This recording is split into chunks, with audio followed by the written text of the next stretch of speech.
যে সকল সন্ত্রাসীরা কোরআনের উপর আক্রমণ করতে চায়, কোরআনের কর্মসূচির উপর আক্রমণ করতে চায়, তাদের বিরুদ্ধে অনতিবিলম্বে তাদেরকে গ্রেফতার করতে হবে।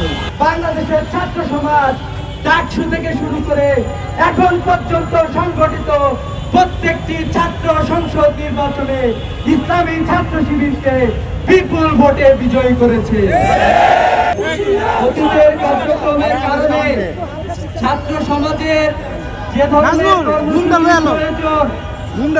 ধরনের আয়োজন প্রয়োজন, ইসলামী ছাত্র শিবির তার প্রতিষ্ঠা লগ্ন থেকে সে ধরনের কর্মসূচি পালন করে যাচ্ছে।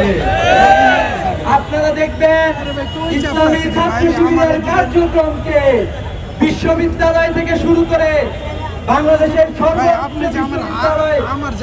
সর্বোচ্চ বিদ্যাপীঠ ঢাকা বিশ্ববিদ্যালয়, চট্টগ্রাম বিশ্ববিদ্যালয়, রাজশাহী বিশ্ববিদ্যালয়, জাহাঙ্গীরনগর বিশ্ববিদ্যালয় সহ বাংলাদেশের সকল বিশ্ববিদ্যালয়, স্কুল, কলেজ এবং গ্রামগঞ্জের শিক্ষার্থীরা স্বাগত জানিয়ে আমাদের কার্যক্রমকে গ্রহণ করেছে।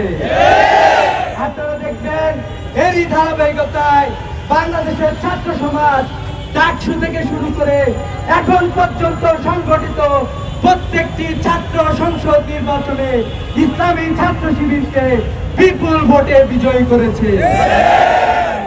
বাংলাদেশের ছাত্র সমাজ শান্তিপূর্ণ কর্মসূচিকে, গঠনমূলক কর্মসূচিকে তারা আস্থার সাথে গ্রহণ করেছে। এজন্য আমরা দেখতে পেয়েছি ইসলামী ছাত্র শিবিরের কার্যক্রম গ্রাম থেকে গ্রামান্তরে, শহর থেকে লোকান্তরে, প্রত্যেকটা প্রান্তরে শিক্ষার্থীরা স্বতঃস্ফূর্তভাবে অংশগ্রহণ করেছে। আপনারা জানেন ইসলামী ছাত্র শিবির একজন শিক্ষার্থীকে দুনিয়া এবং আখিরাতে সবচেয়ে বেস্ট হিসাবে গঠন করার জন্য কার্যক্রম পরিচালনা করেছে।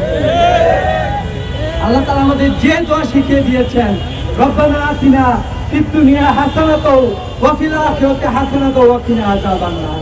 হে আল্লাহ, তুমি আমাকে দুনিয়া এবং আখিরাতে সফলতা দান করো। ইসলামী ছাত্র শিবির এ ধরনের একটি কার্যক্রম নিয়ে সামনের দিকে এগিয়ে যাচ্ছে।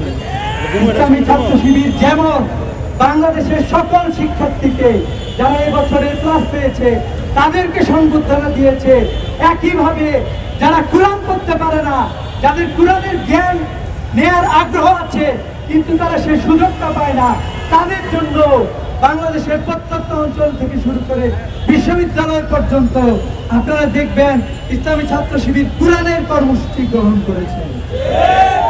নোয়াখালীর মসজিদে কোরআনের কর্মসূচি গ্রহণ করে সেই কর্মসূচিতে ঘোষণা দিয়ে যুবদল এবং স্থানীয় সন্ত্রাসীরা সেই কর্মসূচিতে হামলা করেছে।